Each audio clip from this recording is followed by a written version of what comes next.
ఆదోని పట్టణంలో పార్టీకి అతీతంగా ఒక ఎక్స్ మార్కెట్ యార్డ్ చైర్మన్ గా ఆదోని అభివృద్ధి కోసం ఈ రిలే నిరాదీక్ష చేయడం జరిగింది. ఒక్కరోజు పొద్దున్న మార్నింగ్ 9 గంటల నుంచి సాయంత్రం 5 గంటల వరకు. అందులో భాగంగా ఆదోని పట్టణంలో ఉన్నటువంటి రైతు సోదరులు అయితేనేమి, కార్మికులు అయితేనేమి, కర్షకులు అయితేనేమి, మార్కెట్ వాళ్ళు అయితేనేమి, వ్యాపారస్తులు, విద్యార్థులు ప్రతి ఒక్కరు వచ్చి సంఘీభావం తెలపడం జరిగింది.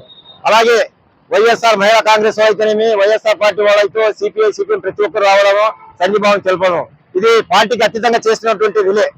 ఒకటే నేను డిమాండ్ చేస్తున్నా, ఎన్డీఏ ప్రభుత్వం వచ్చి ఆదోనిలో ఉన్నటువంటి మార్పు అనే ఒక మాటతో డాక్టర్ పార్థసారథి గారు, వాళ్ళు ఎవరో తెలియదు, ఆదోని పబ్లిక్ ఎక్కడి నుంచో వచ్చి ఆదోని 18,000 మెజార్టీ గెలిపించినారు. ఎందుకంటే నమ్మకంతో ఆదోని అభివృద్ధి చెందుతుంది, ఆదోని మంచి అభివృద్ధిలో నడుస్తుందని చెప్పి నేను డిమాండ్ చేస్తున్నది రెండే.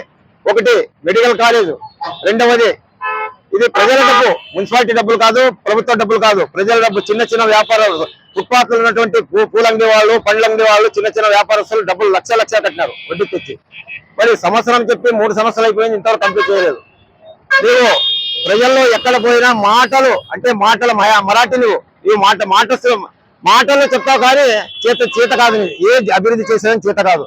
నువ్వు ఎలక్షన్ ముందర కేంద్రం నుంచి 1000 కోట్లు చేస్తాను, ఆదోని అభివృద్ధి చేస్తానని 1000 రూపాయలు కూడా తేవడం చేత కాదు. నువ్వు అసెంబ్లీలో మాట్లాడతానంటావు, అసెంబ్లీ మాట్లాడుతున్నావు, సబ్జెక్ట్ మాట్లాడు, మెడికల్ కాలేజ్ గురించి మాట్లాడు, ఆదోని షాపింగ్ కాంప్లెక్స్ గురించి మాట్లాడు.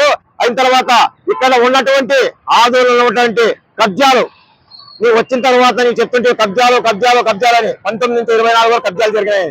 కానీ అవి కబ్జాలు చేసినారో తెలియదు. కానీ నీవు వచ్చిన తర్వాత 5 నెలలకే డాక్టర్ రవికిరణ్ గారు 6 సెంట్ల భూమిని గురువ హనుమంతమ్మ పేరు మీద ఉన్నటువంటి ఆధార్ కార్డుని మీ తల్లి పేరు మీద, విజయలక్ష్మి పేరు మీద తీసుకుని రిజిస్టర్ చేయడం జరిగింది. ఇది పెద్ద కబ్జా, ఒరిజినల్ కబ్జా. అది మరొక ముందే 6 ఎకరాల 50 సెంట్లు మండికి ఈశ్వరప్ప ఆయన ఉన్నటువంటి చంపి డెత్ సర్టిఫికేట్, ఫ్యామిలీ సర్టిఫికేట్ తీసుకుని 6 ఎకరాల 50 సెంట్లు రిజిస్టర్ చేయడం జరిగింది. ఇది ఒరిజినల్ కబ్జా అంటారు. దీనిపైన మీరు యాక్షన్ తీసుకున్నారు. ఏం యాక్షన్ తీసుకున్నారు చెప్పండి?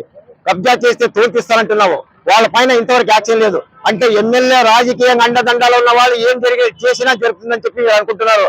కానీ ప్రజలు, ఆదోని ప్రజలు చాలా శాంతితో ఉంటారు. ప్రజలు తిరగబడితే మాత్రము ఎవరు నిలబడని చెప్పి మీడియా ద్వారా చెప్పుకుంటున్నా. ఇప్పటికైనా వాళ్ళని కఠినంగా శిక్షించండి. శిక్షించి రాబోయే రోజుల్లో ఎవరు కబ్జా అంటే భయపడాలి, అలా తీసుకుని రావాలని ఎమ్మెల్యే గారిని డిమాండ్ చేస్తున్నా. ఇంకొకటి, ఈ రోజు మీరు ఎప్పటి లేని విధంగా బ్రాందీ షాపులు 32,250 తీసుకుంటారు నెలకు, 12 షాపుల్లో. ఇది అవినీతి కాదా? అది ఎవరు తీసుకుంటున్నారు? ఎన్డీఏ ప్రభుత్వంలో ఉన్నటువంటి కూటమి నాయకులు తీసుకుంటున్నారా, మీరు తీసుకుంటున్నారా, ఎవరు తీసుకుంటున్నారు? మా క్వశ్చన్కి ఆన్సర్ చెప్పండి. అప్పుడే మీకు నిజాయితీగా మీరు తప్పకుండా మీరు నీతి నిజాయితీ అని చెప్పి ప్రజలకు తెలుస్తుంది.